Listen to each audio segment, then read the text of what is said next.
என்னை ஸ்நானம் செய்து கையில் வாழை பழத்தோடு நிற்கும் கண்ணா உன் பாதத்தை நமஸ்காரம் செய்கின்றோம். என்னை ஸ்நானம் செய்து கையில் வாழை பழத்தோடு நிற்கும் கண்ணா உன் பாதத்தில் நமஸ்காரம் செய்கின்றோம்.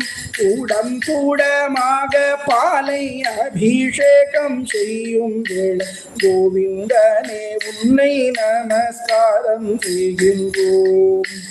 கூடம் கூடமாக பாலை அபிஷேகம் செய்யும் வேளை கோவிந்தனே உன்னை நமஸ்காரம் செய்கின்றோம்.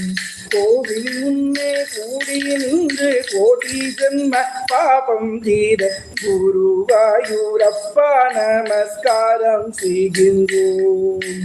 கொண்டை